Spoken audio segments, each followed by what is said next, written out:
May nararamdaman ng pagdududa itong si Bana na may ibang karelasyon ang kanyang asawa, ngunit hindi pa rin niya ito kilala na siya'y walang kamalay-malay na ang kanyang kumari ang sumulot sa kanyang asawa.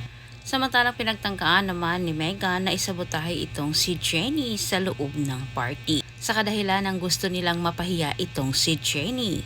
Napahiya man si Jenny ng sandali pero nakabawi din ito sapagkat hindi naman inasahan ni Megan na may nakakita sa kanyang ginawa. Walang iba kundi itong si Nate. Samantalang nakakuha ng pagkakataon itong si Vanna na makausap ng harap-harapan itong si Dara.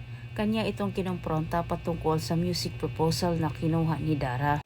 Nagmaang-maangan itong si Dara, wala umano siyang alam sa sinasabi ni Vanna. Alam ni Vanna nagsisinungaling itong si Dara lalo na't hindi nasagot ng diretsahan ni Dara matapos sinabi ni Vanna na mismo ang Yumi ang nagbigay dito kay Jenny. Nakita umano nila ito mismo sa gamit ni Megan.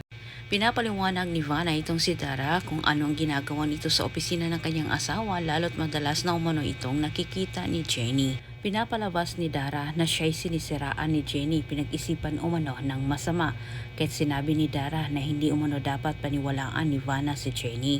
Samantalang dinaan ni Dara sa telepono ang kanyang gustong ipapagawa dito kay Freddy. Dahil sa napapalapit ng recording ni Jenny, nababahala na itong si Dara. Pinapakilos na ni Dara itong si Freddy, ngunit sa pangalawang pagkakataon muli naman siyang tinanggihan ng lalaki. Paliwanag ni Freddy mahirapan na umano siyang gawin ang utos ni Dara sapagkat bantay sarado na siya ng kanyang asawa lalo na't nakuha umano nila Jenny ang music proposal ni Jenny na kinuha ni Dara.